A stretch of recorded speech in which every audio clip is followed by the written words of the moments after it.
Good evening, everybody. Welcome to our public information meeting for user fees and charges. I'm going to call this October 9th, 2024 public information meeting to order at 7:01 p.m. And we'll start with roll call. Councillor Spoulis. Present. Councillor Bailey. Here. Councillor Hurst. Present. Okay. And do we have any disclosures of conflict of interest? I'm seeing none. Okay, so I'm just going to read out this blurb about the purpose of the public meeting. The purpose of this public meeting is to inform and provide the public with the opportunity to ask questions or to express views with respect to the proposed user fees and charges bylaw. The councillors are here to observe and listen to your comments. However, they will not make any decisions this evening. The township requests that you notify by email Mary Hassan at mhasan@coastlynch.ca or by phone at 519-763-1226 extension 222 if you wish to be on record regarding this matter. Please note the meeting is video and audio recorded and all meetings are uploaded to the municipality's YouTube page. By attending this meeting in person or by registering to participate in the meeting by electronic means, you are consenting to have your likeness and comments recorded and posted on YouTube. The format of this public meeting is as follows. Township staff will present the purpose and details of the public meeting and any further relevant information. Following this, the public can obtain clarification, ask questions, and express their views on the proposal. Members of the public are permitted 10 minutes each to ask questions and express their views. This time limit is imposed to provide each member of the public an opportunity to speak. Council will then have an opportunity to ask any clarification questions. Staff will attempt to answer questions or respond to concerns this evening. If this is not possible, staff will follow up and obtain this information. Responses will be provided when this matter is brought forward and evaluated by council at a later date. So at this point, I'd like to invite Mrs. Hassan to begin her presentation.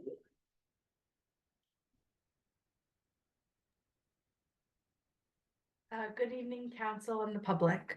I'm just going to set up the presentation with the screen share. You could just be patient with me.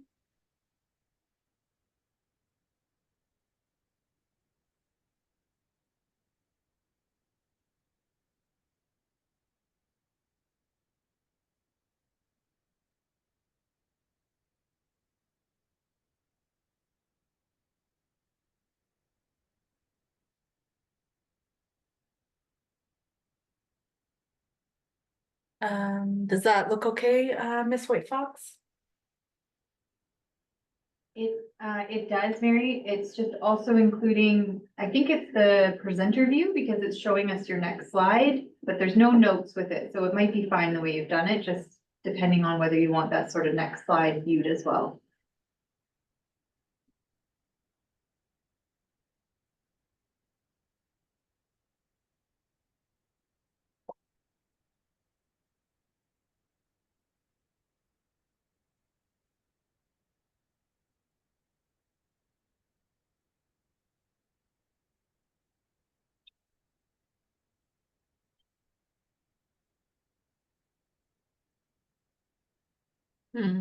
Just gonna exit and restart, sorry.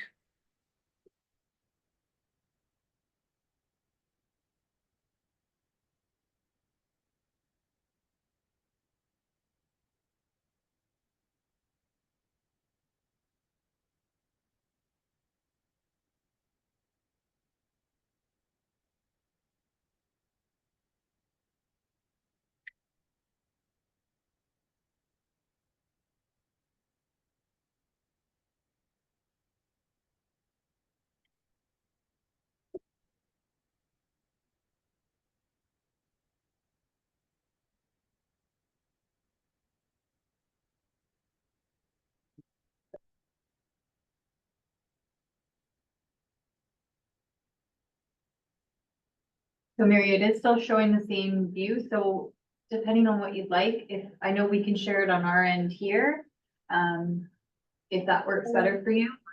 Yeah, I'm If just you're not fine. sure how to remove the next slide in the notes section.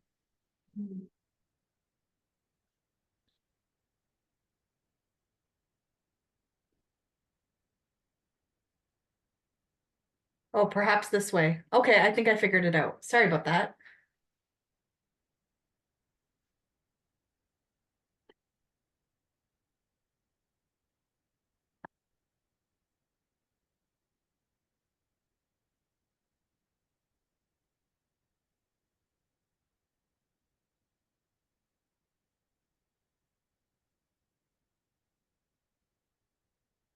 Okay, so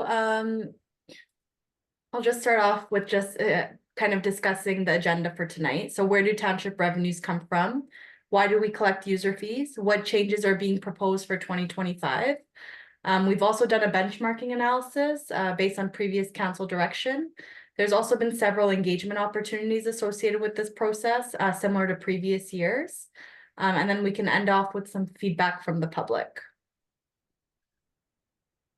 So this chart here just shows where the township revenues come from. So property taxes is the greater amount, with user fees, licenses, and fines showing up at 14%. Grants and other recoveries 9%, penalties and interest 5%, and payment in lieu of taxes and other levies at 2%. So the user fees process is actually one of the inputs into our operating budget. So from September to November 2024, we've been working on budget development amongst our senior leadership team. Today's our public meeting for user fees and charges. We've had an Engage Plus Lunch survey out on Engage Plus Lunch for user fees from September 19th, and it closes on October 18th. We're presenting our first draft of the capital budget to council in October. And then the operating budget in November. And then there will be a separate survey for our budget process on engagepluslunch.ca, which typically runs from November to January. The second draft of the capital and operating budget will be presented to council in January, with a public information meeting in January for our budget input. And then finally, proposed budget approval for 2025, similar to previous years, is February. So the primary reason we do collect user fees is to allocate costs for specific services to the users of those services. But there are services that aren't fully cost recoverable, and the share of the recovery depends on the fair market costs and the service levels set by council. There is specific legislation around the building department and the planning area, just as it relates to the building code, in that the building permit fees must be fully funded. And then the Planning Act stipulates that planning application fees are designed to meet only the anticipated costs to the township. So this slide just discusses what the main changes are, and then I'll go department by department with specific changes on a departmental basis. But similar to previous years, we do look at all of our user fees to ensure they closely reflect the actual cost for providing the service, but we also look at what our comparator municipalities are charging for similar services. We've adjusted our user fees by the Consumer Price Index for Ontario from May 2023 to May 2024, which was 3%.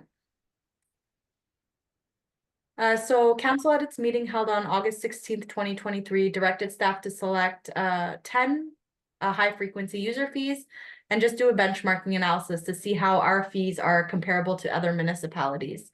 So we do have our boundary and comparator municipalities that are listed on this slide that we do review as part of this. And so we do choose user fees in each of our various departments to analyze.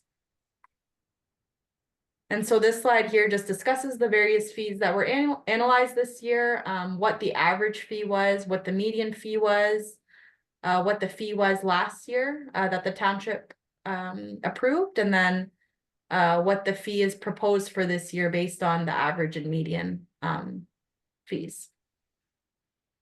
So there's some recommendations based on the benchmarking analysis that was completed. So 3 of the fees on this slide, signature of commissioner, information or fire reports, and zoning bylaw amendment aggregate, are recommended to be increased just based on what comparator and boundary municipalities charge, as well as the cost for providing these services.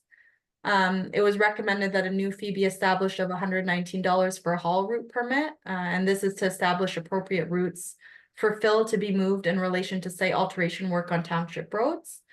We've also added a haul route permit security deposit, with amount to be determined by the designated official on a case-by-case basis. We recommend that the ball diamonds no lights fee, including the reduced rates associated with this fee, be increased to the median fee. This is so we're in line with comparator and boundary municipalities, but also for the cost recovery associated with the service. There were a couple fees where the average or median benchmarking fee is lower than the township fee. In these examples, we don't recommend a decrease to the township fee, as the township's immediate neighbors are in line with or higher than the township's fee. And vice versa, as well. And so I'll just go departmentally, and our department heads are also here in case there are specific questions regarding some of these fees. So for the majority of our agreement fees in the administration and planning department, we're recommending that they be changed to flat fees. So flat fees are basically fees where it incorporates all potential estimated costs associated with the service. We've recommended that we add a new red line agreement review fee, and it's associated with requests to review a red line agreement deviating from the township standard agreements. And we're also recommending that we add a new fee related to title searches. And these fees that are recommended are just for the cost recovery associated with these services.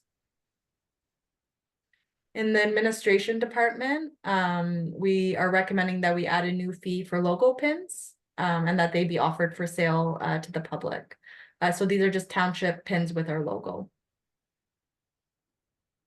In the fire and rescue services area, we're recommending that a new fee be established for exemption requests under section 7.1 of the fireworks bylaw for setting off or discharge of low hazard fireworks exemptions. In the planning and development department, we are adding a few new fees. So we're recommending that we add a public information meeting fee. And so this fee is applicable for applications which require additional public information meetings above the statutory required number of meetings. We're recommending that we add a new fee related to agreements for subdivisions and condominium agreements. And this is, again, for the cost recovery associated with the service. Also, an application reactivation fee is recommended for applications which are reactivated after being dormant for a period of 2 years.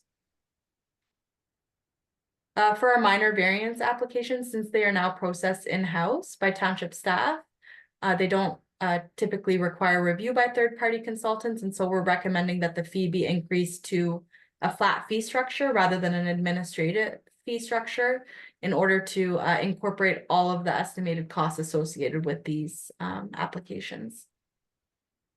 We're recommending that a new fee be established for permitted use letters, which is it's a separate service from compliance letters. So it's just a separate itemized fee with the fee recommended being similar to the compliance letter fee.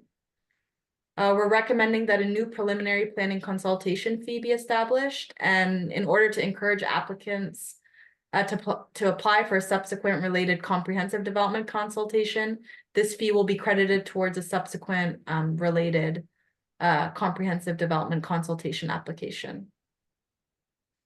And this fee is coming out from changes to the legislation. So we recommend a similar fee for the comprehensive development consultation. And again, that fee would be credited upon submission of a Planning Act application. We're recommending that a new administration fee be established for radio communication tower pre-consultations, just for the cost recovery, again, for the service. So as a result of the changes to legislation through Bill 185, we're recommending that we move back to a flat fee structure for site plan applications and agreements, both a new application and an amendment application. And that, again, is the estimated cost associated with the service, and it's a flat fee structure. Our current practice was that it would be an administration fee, and then we would recoup any third-party costs through invoicing the applicants. So this practice would change with this flat fee structure. Third and subsequent submissions, so we're recommending that a new administration fee be established for applications that require third and subsequent submissions, and that's in order to ensure that we're recovering the costs associated with these types of applications. Similar to site plan applications and agreements, we're recommending that we move back to our zoning bylaw amendment flat fee structure, and so that's similar to our site plans. And that's again as a result of changes to the legislation that were recently enacted. In our bylaw department, we're recommending a specific fee for after hours response for violation, and it would be paid upon a verified violation. And again, it's for the cost recovery associated with this. Site alteration permit fees, we've incorporated some administration fees and security deposits.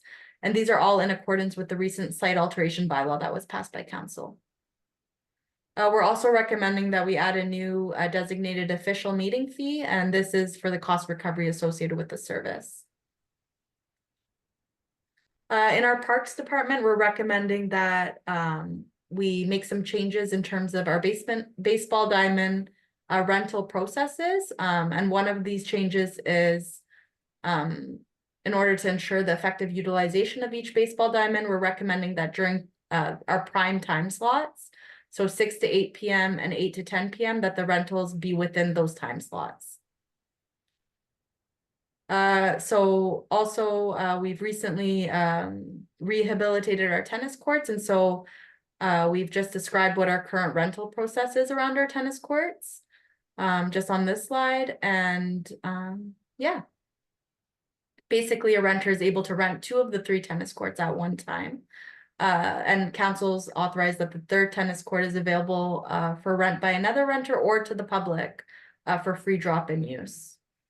If there's a request to rent all 3 tennis courts for a one-time tennis event, like for example, a tournament, then all 3 tennis courts would be rented in order to maximize facility use and revenue generating opportunities. So we are recommending some additional reporting requirements based on recent council direction as it relates to those organizations or individuals that are eligible to receive a reduced rate for our parks and recreation rentals for the most part. And so one of these reporting requirements is that the organizations provide the township with annual reports on membership, so the number of residents versus non-residents, and the fees that are charged to the members. So this 2025 reporting obligation will enable the Recreation Committee to review and make recommendations to council regarding the reduced rates to be offered as part of our 2026 user fees and charges bylaw.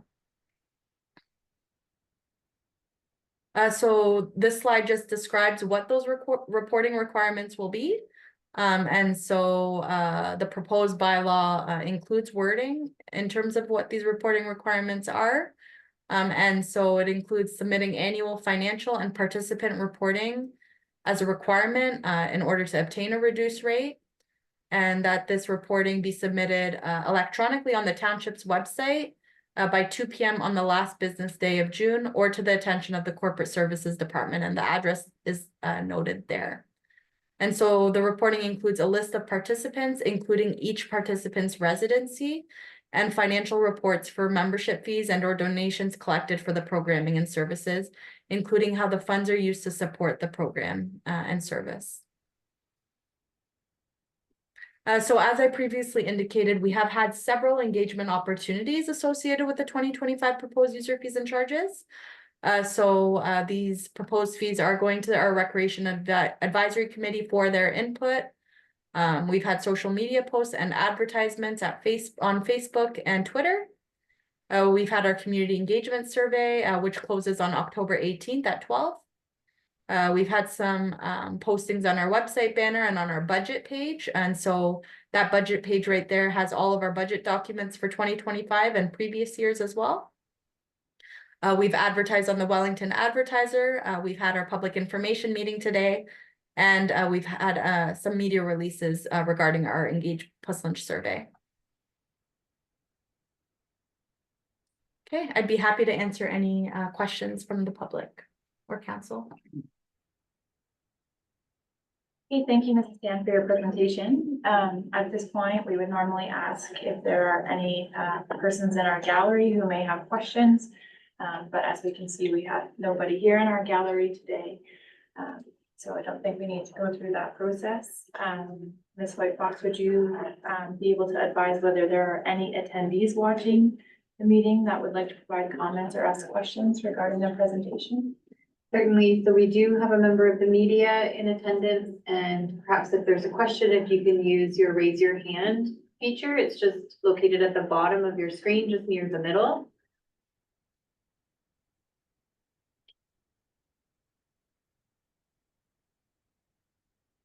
We don't see any hands being used.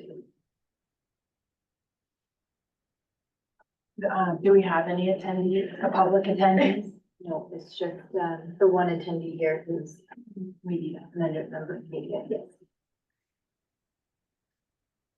Okay, so if there's no questions from the online audience, then we'll give council an opportunity. Does council have any clarification questions regarding the presentation? I don't.